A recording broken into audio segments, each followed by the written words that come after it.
Hello everybody, it's vanburman here. Welcome back to another video. Thank you for everyone that's tuned into my Unsupported games series. This is a sort of follow-up to it, an addendum if you will. So we're going to go through looking at the Proton experimental branch, which is the GE versions, Glorious Egg Roll, I believe, and that's currently up to 7.9. So it is, as I say, experimental, but it does help with compatibility on certain games and certain features. So what I've done is I'm going to talk through how to get that enabled on the Steam Deck if you want to. Of course, full disclosure, it is experimental, so it may have unforeseen consequences, although luckily you can enable it on a per game basis. So if you do have any issues, like I've done with some of the unsupported games that didn't work throughout the series, and I've applied this to them to see if they'll work or not. So it is definitely another like unsupported game. Will they run? But will they run with the experimental version of Proton, which, as I say, is 9.7, and at the time of recording, the official Valve one I think is 7.0. It might be 0.1, but it's version 7.0 basically in any case. And yeah, some of the results may surprise you. For both, I think maybe in both ways. But yeah, without further ado, let's get into it. Okay, so the first thing you want to do is go into your Steam desktop mode and then open up the Discover Store. And then when you're in there, type in Proton Up-QT, and that will then give you this program that you can download for your deck. So go ahead, hit install on that one. And what it will do is you can then obviously launch the Proton Up-QT, and that will allow you to choose a version of Proton to install. So you want to install it naturally for Steam, which is pre-selected on my one, and then you go on to add version, and you can pick any of the Glorious Egg Roll versions, but obviously the latest one is 7.9, which is the one I'm testing out. So go ahead, click install on that. It will then download and add it to the list. And then what you can do, unfortunately mine was a bit slow because I was downloading Vermintide at the time when I was recording this bit for the video. But once that's downloaded and it's there, and it being installed for Steam, you can then choose the games that you want to apply it to. But the good thing is you can do it on the desktop if you want to, but you can do it game by game through the Steam OS, which is by far the easiest way to go about doing it, because then you're more in the console, in inverted commas, environment. And what you do is click on the cog icon depending on what game it is that you want to try the experimental version on. Then go to Properties, Compatibility, and select Proton-GE 7.9, and then back out of it, and that's the version it will use when you next boot up the game. First unsupported game I'm going to look at is Bright Memory Infinite, which is a game I actually really wanted to play on the deck, because I actually think it looks really nice. Now, if you remember last time, I would hit enter, get a perfectly white screen, and wouldn't be able to get into the game after this loading screen. Now, with the newer version, we're able to get in, start up a game, well, load my current, my most recent game, and then get into the action. I think the game looks really nice. It seems to run like fairly well. 60 FPS is one of those where it's a little bit difficult to get it stable, I guess. So I settled on medium, which gives you sort of around 40 to 50 FPS, but everything does run like really smooth, and considering how like nice I think the game looks, it actually does pretty well. And I was really happy to see that it's playable on the deck. It's one of those where the older sort of demo version of it works fine, and yeah, clearly there was something needed in the new Glorious Egg Roll update in order to be able to make it perform better.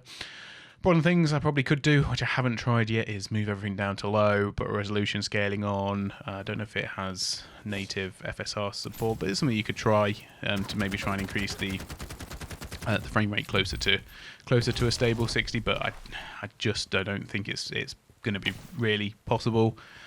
You are more looking at 30 30 capped if that's how you wanted to go about it, or uncapped as I tend to leave it for shooters anyway, because I think it just gives you a little bit of a buffer. I can sometimes find 30 FPS on shooters a bit stodgy, so somewhere in between. Obviously vary depending on your use case, what you want to do with it, but yeah, I'm happy to inform you that Bright Memory Infinite now works with that, with the new experimental version. So Bulletstorm, one of my favourite games for I think I had it on the Xbox 360, and unfortunately, even with the new version, there is no way around the errors that are generated. To be honest, I'm not really 100% sure what it's asking me to look at to fix the issue. I don't think it's something that is a simple fix, and there's not really been anything on Proton-GE that's given me any indication that there is a simple fix for this one. So unfortunately, this is a game that does stay unsupported, and yeah, that's a bit of a shame. I knew it wouldn't be 100% success, but I was hoping that Bulletstorm might have worked, but I think it might be a Windows thing. So now we move on to Warhammer Chaosbane. This is one of those, obviously, like I mentioned before, another game I was hoping would work, and I think I was a bit surprised when it didn't. So the last time out, we had an issue where it would get to the main menu and it would basically freeze up. So with the new version, it does let you get into the game, and I had a mouse hooked up to my hub, which was sort of taking preference over the controller. So in the end, what needed to be done to get the game to be playable is you need to map your Steam controller to, I think it's mouse only, and then you can go ahead and map some of the other buttons to your various abilities and whatnot. And I think hopefully at some point someone will put in a profile themselves that works good with this game. If it's something I was now gonna play through on the deck, I would go through and just make myself a custom profile for this one, because this uses the touchpad, but so it is quite mouse heavy. I don't know if it's actually meant to have controller support natively, Chaosbane, but in any case, it is possible, although admittedly a bit funky. And to be fair, I wasn't quite sure what was going on because of my physical mouse taking preference over the deck for some reason. So probably just worth noting, it's not. This one does work now, of course, but I put a question mark next to it in my notepad because I don't feel as though it's working fully as it should be. I think you do need to do some more tweaks, and clearly something's not quite right. Obviously, if you didn't have an external mouse in and you were just running it on your Steam Deck natively, you probably wouldn't have the issue. You just have to move over to mouse mode. But yeah, it just seems a bit bizarre that there are the controller prompts, but then the controller doesn't work. Sorry, gamepad. Yeah, the gamepad controller settings don't work. So yeah, just worth noting if it is something that you do want to play, possible, but still needs extra workarounds for sure. So I got a lot of comments on this one, Dragonball FighterZ. I was a bit disappointed that this one didn't work. I will preface it by saying even though I did join the online lobby, so to speak, I didn't partake in any online matches, so I can't say if they work. But in terms of being able to get on to the online, like Dragon Ball Z-verse, whatever it is called, that is possible. But I think I saw that there were issues with some people with matches and stuff once they got into them. Mileage may vary on that one, but in terms of actually being able to boot up the game, you could play your story mode, play your verses, presumably even play local co-op. That'd be local matches. That would be pretty neat. I think that's a good use case for the Steam Deck as well, to sort of maybe use it faux switchy. But yeah, I was so glad that this one actually worked, because like I say, one of the first things that I think of when I think of what do I want to do on the Steam Deck, fighting games seem to be up there as something that you would want to do in a handheld, because matches are relatively quite short, but it gives you the opportunity to be able to fully utilize the controllers. And obviously I found that most of the fighting games that I had on Steam were classed as unsupported, so it's great to get another one of the fighting games working, particularly Dragonball FighterZ. I really enjoyed it, particularly the first year that it came out, and I think it's still quite good now. I'm not very good at it, but I don't think necessarily think you have to be good at a game to appreciate how good the game is. So yeah, it seems to be running pretty fine. I mean, once again, if you want consistent 60, you're going to have to make some sacrifices, move it further down, because I'm not professional in any way, shape or form in fighting games. It doesn't really bother me as long as it's smooth enough. Whether there is a bit of slowdown or not is not really a problem. Stutters are the main issue, I think. So, but, you know, you've got to have reasonable expectations when you go into, you know, playing certain games on the deck. And, well, 60 is preferred. It's certainly not possible all the time. But I think, from what I remember, the gameplay was perfectly, like, really smooth in this. I didn't have any slowdown that affected my ability. I'm just not very good. Alright guys, yeah, so that's a good one I think, and I think a lot of people will be really pleased about that. I personally am, and something that I will be definitely playing with the Glorious Egg Roll 7.9 compatibility layer, and I will report if I get any issues with it going forward, because like I say, it's something that I'm still not completed the story mode, so using the deck is probably something I'll go back to and try and complete now. So we've had pretty good success with Glorious Egg Roll so far, so I decided we'd try Digimonstory again, because, you know, another one that potentially I'd quite like to play if it was available, you know, on the deck. And unfortunately this one retains its unsupported nature. With a full black screen, it's really difficult to know what issues there are, at least when there are certain errors that come on screen and it's definitely decided not to work. Then you've got a chance or a shot of being able to maybe work out what could be wrong with it. But with Digimon, the sound works, apparently the inputs and everything else work just like before, but it doesn't do anything, so we're stuck to where we are, and that's it, unfortunately. So on the stream over the weekend, I had a look at more Kombat 10. This one didn't work for me on the stream, which was a little bit embarrassing, because I had thought that it would be fine and we'd assess how good the performance was and everything else, but unfortunately it didn't work. It got sort of stuck trying to load. Whereas now with the compatibility layer, with 7.9 Glorious Egg Roll, we are able to get in. I did a couple of fights, and everything seemed to work fine, although admittedly this is probably, not terribly brilliant in terms of like stutters and whatnot, but once again, having a bit more time to play around with settings, resolution scales, that sort of thing, I'm sure that there is a way to make this as smooth as possible, depending on how you want to experience the game, or what sacrifices you're willing to make.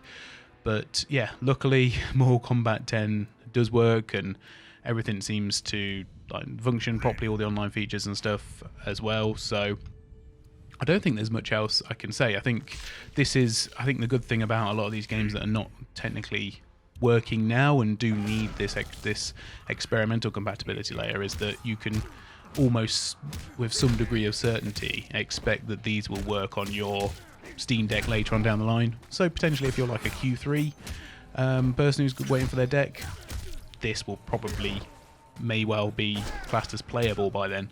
So, but it's good to know that there are workarounds now for it. Yeah, happy to see it working, and like I say, another fighting game working properly, in inverted commas, on the Steam Deck.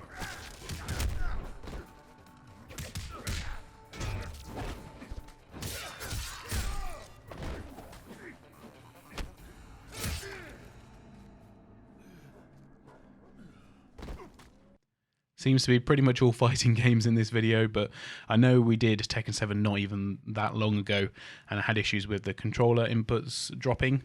However, decided to use, obviously, as we are doing for the whole of this video, the experimental version of Proton, and the game booted as normal, but I wasn't really sure what the best way to test if some of the issues had been fixed, because they're not obvious, and they did seem to happen at different times as well, but usually within the first 3 matches or so. So I decided I'd do another arcade mode, went with Paul obviously, and all the way through beat the arcade mode with Paul as well, with the new compatibility layer, and that seems to have, at least for that whole time, run smoothly. So there were some other issues with the previous version the one that I did for the one on the on Proton 7.0, is that there was some like freezing up before you enter the fights and stuff, but more than normal, if you know what I mean, because there is a little bit of stutter there even on like PC and stuff, but it was closer to the PC feel rather than what I was experiencing before. It's difficult to to say for it to make sense, but I guess if you play Tekken 7, you know what I mean. And none of the inputs dropped. I didn't get any weirdness with trying to get moves out or anything like that. The frame rate is obviously not perfect. You still will have to do some tweaking for this one, much more than you will for Dragonball FighterZ or Mortal Kombat 10. I think just the way it is, I think Tekken's a bit more graphically intensive, or perhaps those other two are a bit more well optimized. Could well be the case, could be both. But in this case, I don't know if I'm prepared to say that the experimental version has fixed the issue. I think it's something that would need to play a lot more to be able to give you a definitive answer. I do, however, think that it has improved the situation. So whether it's now quote unquote playable with the experimental version or not, I'm not certain. I think if it's one you've already got, fine, give it a go. But if you're planning on buying it because you've got the Steam Deck and you want to play Tekken 7, I probably would recommend against for now until we're given proper support. Whereas, for example, the other two, I would say, yeah, if you're going to get the Steam Deck, then you could get them now, because clearly there is going to be a fix for them coming down the pipeline, even like worst case, so to speak. The final game we're going to be looking at today is Warhammer End Times Vermintide. The first one, not the second one. The second one's down as balked on the Proton-DB, so I haven't looked at that one at all. There is more of a anti-cheat issue there rather than, I guess, overarching, which I'm not sure if you could even get into that one, if it would be worth doing or not. So anyway, I left that, much the same as, the issues with Halo Infinite. I don't really see the point in even trying to fire that one up. I can do if there's enough people in the comments that decide they want me to try Vermintide 2, I'll give it a go. But from everything I can glean about it, it's not worth going in and trying to sort out. But anyway, with Vermintide the first, this now runs as I would expect it to. All that sort of talk around long loading time screens, but the game working, which obviously didn't happen for me previously, it now runs exactly as I would expect it to do. So obviously I was able to start my own private match. I didn't have anyone join, it was just bots for the whole time. So question marks over the whether all the online features work properly and as intended. However, in terms of being able to boot the game, get into it, fight some rats, you can go and do that to your heart's content now with the experimental version of Proton. And this is one that I think is, like a lot of the ones on here, quite a big win, I guess, because this is one that has previously had issues on Linux before, and it's clear that the work that's being put into the new version or the experimental version of Proton is really adding that support now, even more so, to Steam, and will do as we get the updates as well, as they come through as stable updates, I should say.